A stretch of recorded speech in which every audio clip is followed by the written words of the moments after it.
సంవత్సరాల తరబడి ఎన్ని మందులు వాడినా మీ మోకాల నొప్పులు తగ్గట్లేదా? ప్రాణ పెయిన్ క్లినిక్ లో అత్యాధునిక చికిత్స. Welcome to Suman TV. నేను మీ సుమన్ టీవీ నాగ్. కోల్కతా ఇన్సిడెంట్కి సంబంధించినటువంటి వాటిల్లో సంజయ్ రాయ్ మీద ఒక కీలక అప్డేట్ అయితే రావడం జరిగింది. దానికి సంబంధించినటువంటి డీటెయిల్స్ ఏంటి అనేది ఈరోజు మనతో పాటు హైకోర్టు అడ్వకేట్ రవీంద్రనాథ్ గారు ఉన్నారు. వారి మాటలు తెలుసుకుందాం. Hello sir. హాయ్ అండి నాగరాజ్ గారు. సంజయ్ రాయ్ మీద అప్డేట్ రావడం అనేది నిజంగా కీలక అంశం అని చెప్పేసి చెప్పాలండి. ఇప్పటి వరకు అతను జైల్లో ఏం చేస్తున్నాడు ఏంటి అనేటువంటి దాని మీద ప్రస్తుతానికైతే అప్డేట్ లేదు, కానీ ఇప్పుడు ఒక అప్డేట్ వచ్చినట్లయితే మనకు తెలుస్తుంది. సో ఏం జరిగింది? నాగరాజ్ గారు, ఆర్జికర్ మెడికల్ కాలేజ్ ఆగస్టు 9 ఏదైతే అత్యాచారం పేరు మీదుగా ఏదైతే కేసు నమోదైందో దానిలో కీలకమైన నిందితుడు ఆగస్టు 10వ తేదీ నాడు అరెస్టు చేయబడినటువంటి సంజయ్ రాయ్ని రకరకాల టెస్టులు, పాలిగ్రాఫ్ టెస్టులు చేశారు.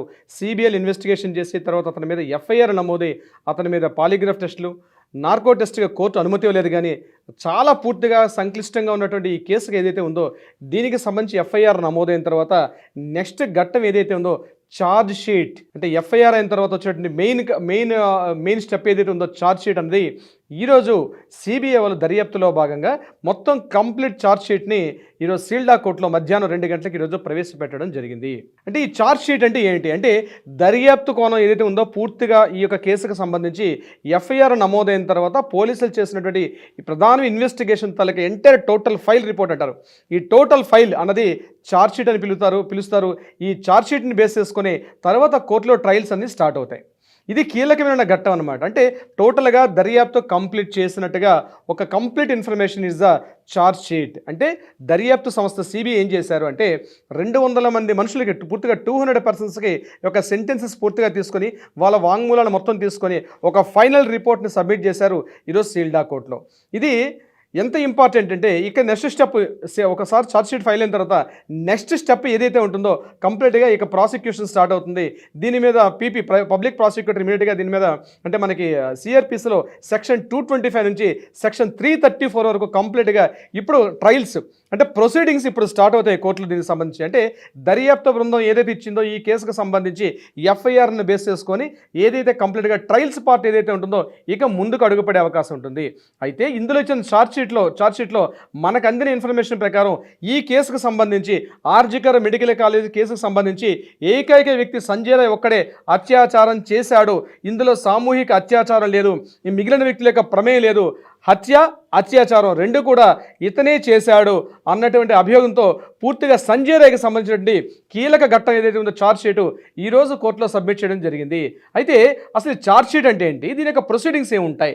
ఛార్జ్ షీట్ అనేది ఇండియన్ సిఆర్పిసి సెక్షన్ 173 ప్రకారం ఛార్జ్ షీట్ ఫైల్ చేస్తారు. అంటే ఒక అత్యాచారం అయిన తర్వాత ముందుగా ఎఫ్ఐఆర్ నమోదవుతుంది. ఎఫ్ఐఆర్ అనేది ఫస్ట్ ఇన్ఫర్మేషన్ రిపోర్టు, దాన్ని బేస్ చేసుకొని నిందితుల్ని అరెస్ట్ చేస్తారు. అరెస్ట్ చేసిన తర్వాత అసలు ఇన్వెస్టిగేషన్ కంప్లీట్గా ఈ ఛార్జ్ షీట్ ఫైల్ చేస్తారు.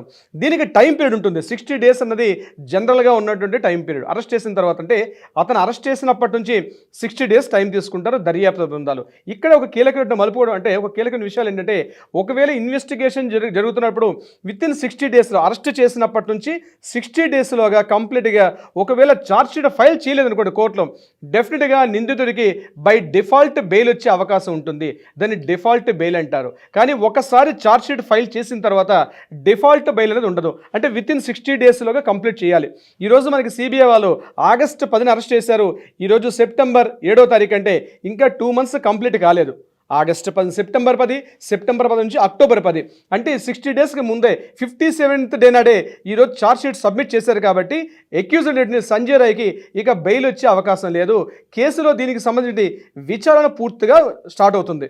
దీనికి సంబంధించి సెక్షన్ 223 ప్రకారం సిఆర్పిఎస్ఎల్ సెక్షన్ 223 ప్రకారం ఇమీడియట్గా పబ్లిక్ ప్రాసిక్యూటర్కు ఈ నివేదికను ఇస్తారు. సెక్షన్ 225 నుంచి సెక్షన్ 235 వరకు ఉన్నటువంటివి ఇక ప్రొసీడింగ్స్ స్టార్ట్ అవుతాయి. అంటే ఈ కాపీ ఇమీడియట్గా పీపీకి వెళ్తుంది. పబ్లిక్ ప్రాసిక్యూటర్ దీన్ని తీసుకుంటారు. పబ్లిక్ ప్రాసిక్యూటర్ దీన్ని తీసుకున్న తర్వాత డిఫెన్స్ లాయరు, పబ్లిక్ ప్రాసిక్యూటర్ అంటే ఇక విచారణ అనేది ప్రారంభమవుతుంది. కోర్టులో ట్రయల్స్ కాకుండా ఇన్వెస్టిగేషన్ పూర్తిగా కోర్టులో విచారణ ప్రారంభమవుతుంది based on the charge sheet.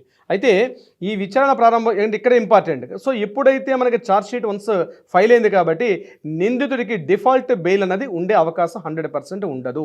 So ఇక్కడ అవకాశం ఉంది. 57th డే నాడు ఈరోజు ఛార్జ్ షీట్ ఫైల్ చేశారు. అంటే సంజయ్ రాయ్ మీద ఇక విచారణ కంప్లీట్గా కోర్టులో విచారణ స్టార్ట్ అవుతుంది. దీనికి సంబంధించి అటు పబ్లిక్ ప్రాసిక్యూటర్ పార్టిసిపేట్ చేస్తారు, డిఫెన్స్ లాయర్గా కవితా సర్కార్ అని ఎవరైతే ఇతను తరపున చేస్తున్నట్టో వీళ్ళిద్దరికీ కోర్టులో ఇక్కడ రేపటి నుంచి కూడా కంప్లీట్గా దీనిలో స్టార్ట్ చేస్తారు. అయితే విచారణ స్టార్ట్ చేయాలా, ఇది కాగ్నిజబుల్ ఎట్లా చేయాలి ఏంటనేది ఇది అంటే న్యాయమూర్తి గారు జస్టిస్ గారి చేతిలో ఉంటుంది. అది ఏ ప్రొసీడింగ్స్ ప్రకారం వెళ్ళాలి, ఎలా జరగాలనే విషయమే జరుగుతుంది. ఇక్కడ నుంచి ఇమీడియట్గా అంటే ఇంకా విచారణ అవుతున్న దశలోనే ఇంకా సెక్షన్ దీనిలో భాగంగా ఎవరైతే దోషి ఉన్నాడో, ఎవరైతే నేరస్తుడు అని అభియోగం చెప్పాడో అతనికి ముందుగా చెప్తారు, ఇది నీ పైన ఛార్జ్ షీట్ వచ్చింది, దీన్ని నువ్వు అంగీకరిస్తావా అంగీకరించట్లేదా. అంగీకరించాడు అనుకున్నప్పుడు విచారణ తొందరగా ముగుస్తుంది. అంగీకరించట్లేదు అన్న సందర్భంలో పూర్తిగా సాక్ష్యాలన్నింటినీ కూడా ఎవిడెన్సెస్ అన్ని పట్టుకుంటూ ఇమీడియట్గా దీన్ని ముందుకు తీసుకెళ్తారు జస్టిస్ గారు. ఛార్జ్ షీట్ని బేస్ చేసుకొని ఇమీడియట్గా ఇక్కడ నుంచి ఆయనకి ఇందులో నేను చెప్పినట్టుగా సెక్షన్ 223 నుంచి సెక్షన్ 235 వరకు ఉన్న సెక్షన్స్ మధ్యలో చివరి 235 వరకు ఏంటంటే నిందితుడి మీద నేరారోపణ పొందిన తర్వాత ఇటువంటి సాక్ష్యాలు ఉన్నాయి కాబట్టి శిక్ష కూడా సెక్షన్ 235 ప్రకారం అతనికి విధించే అవకాశం ఉంటుంది. సో మనం ఏదైతే అనుకుంటున్నామో గడిచిన ఎపిసోడ్ల ప్రకారం ఇమీడియట్గా ఎంత తొందరగా నిందితుడికి అభయ న్యాయం జరగాలి, నిందితుడికి శిక్ష పడాలన్న విషయం ఏదైతే వచ్చిందో ఈరోజు సిబిఐ వాళ్ళు ఎప్పుడైతే ఛార్జ్ షీట్ ఫైల్ చేశారు కాబట్టి ఇంకా ఫాస్ట్ మూమెంట్స్ ఉంటాయి, రేపటి నుంచి కూడా ఉండే అవకాశం అయితే ఉంది. అయితే ఛార్జ్ షీట్లో ముందుగా నేను చెప్పినట్టు ఇతడు ఒక్కడే పార్టిసిపేట్ చేసే తప్పించి ఇందులో వేరెవరూ లేరు, సామూహిక అత్యాచారం కాదు, it's not a gang rape. ఎక్కడ కూడా ఈ ఛార్జ్ షీట్లో గ్యాంగ్ రేపుకు సంబంధించి ఎక్కడ కూడా డీటెయిల్స్ అయితే చెప్పలేదు. కేవలం సింగిల్ పర్సన్ ఇందులో పార్టిసిపేట్ చేసినట్టుగా ఈరోజు RG Kar medical college August 9th horror అని ఏదైతే చెప్పుకున్నాం దానికి సంబంధించి ప్రధానమైన ముందడుగైతే ఇప్పుడు పడింది నాగరాజు గారు. ఒకసారి పేరు ఎఫ్ఐఆర్లో నమోదైన తర్వాత దీని మీద బేస్ చేసుకొని ఇన్వెస్టిగేషన్ ఇంట్రాగేషన్స్ అన్ని పూర్తి చేస్తారు. అంటే ఒకసారి మరి డౌట్ వస్తుంది, ఛార్జ్ షీట్లో ఏమైనా చేర్పులు మార్పులు చేసే అవకాశం ఉంటుందంటే 99% ఒకసారి ఛార్జ్ షీట్ ఫైల్ అయిన తర్వాత అందులో కరెక్షన్స్ కానీ యాడింగ్స్ కానీ ఉండే అవకాశం అయితే ఉండదు మ్యాక్సిమం ఛార్జ్ షీట్ అనేది. సో ఇక ఎవరైతే హత్య చేసినటువంటి అత్యాచారం చేసినటువంటి నేరస్తుడికి ఎవరైతే ఉందో ఇక శిక్ష పడడానికి దగ్గరగా అడుగులు ముందు పడుతున్నట్టుగా మనమైతే ఈ ఛార్జ్ షీట్ని ప్రధానంగా మనం నిర్వచించుకోవచ్చు. నాగరాజ్ గారు, ప్రతి ఒక్కరికి ఒక్కొక్క అంటే ఊపిరి పీల్చుకునే అంశం ఏదైనా ఉంది అని అంటే దీనికి సంబంధించి ఇదే అంటే సత్వర న్యాయం కోసం చెప్పేసి పోరాటం చేసేటువంటి వాళ్ళు మనతో పాటు ఈగర్గా వెయిట్ చేస్తున్నటువంటి వాళ్ళకి ఒక మంచి న్యూస్ అని చెప్పడంలో ఏమాత్రం సందేహం లేదు. ఏదేమైనా we want justice, we demand justice. Thank you so much Ravindranath గారు.